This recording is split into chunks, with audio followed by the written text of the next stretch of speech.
Hello everyone, welcome to అన్స్ vlogs. ఇవాళ మన రెసిపీ మిరియాల చారు. దీనికి కావాల్సినదైతే ఒక పెద్ద టొమాటో, చిన్న గోలీ సైజ్ చింతపండు, మిరియాలు, వెల్లుల్లిపాయలు, జీలకర్ర మరియు ఉప్పు. ముందుగా టమోటో పండుని మెత్తగా చితిం పెట్టుకోవాలి. చింతపండుని తగినంత నీళ్ళలో నానబెట్టేసుకొని మిరియాలు, జీలకర్ర, వెల్లుల్లిపాయని మిక్సీలో మిశ్రమంగా పట్టుకొని రెడీగా పెట్టుకోవాలి. ఇప్పుడు స్టవ్ ఆన్ చేసి కడాయి పెట్టి తగినంత నూనె వేసి పోపు దినుసులు వేసి అవి వేగాక ఒక ఎండుమిరపకాయను వేసి వేయించి ఆ తర్వాత కరివేపాకును వేసి అది చిటపటలానివ్వాలి.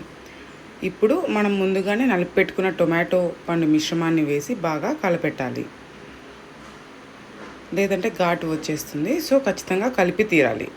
ఇప్పుడు ఒక 1/4 టీ స్పూన్ పసుపు వేసి మళ్ళీ కలిపెట్టాలి. బాగా కలుపుకొని మూత పెట్టి ఒక 3 to 4 minutes వదిలేయాలి. ఒక 4 minutes తర్వాత చూస్తే ఇలా టొమాటో బాగా మెత్తగా సాఫ్ట్గా అయిపోయింది, చూసారా? ఇప్పుడు మనం ముందుగా నానబెట్టుకున్న చింతపండు నుంచి రసం తీసి దాంట్లో పోయాలి. మేమైతే ఫస్ట్ కొంచెం నీళ్ళతోనే నానబెట్టుకున్నాము. ఇప్పుడు అందుకే రెండోసారి కూడా దాని నుంచి రసం తీసాము, అందుకు 2 సార్లు పోసాము.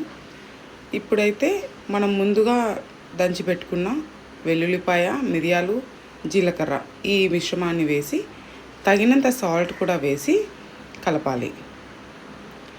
ఈ చారు జలుబు చేసినప్పుడు చాలా బాగుంటుందండి, తినడానికి హాయిగా అనిపిస్తుంది.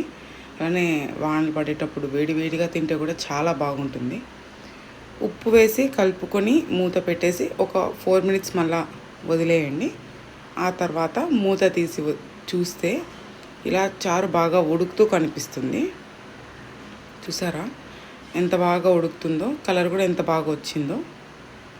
ఇలానే ఒక 3-4 పొంగులు వచ్చే వరకు ఉడికిస్తే సరిపోతుందండి.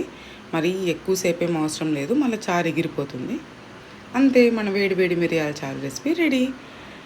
వీడియో నచ్చితే లైక్ చేసి, షేర్ చేసి, సబ్స్క్రైబ్ చేయండి. Thank you for watching.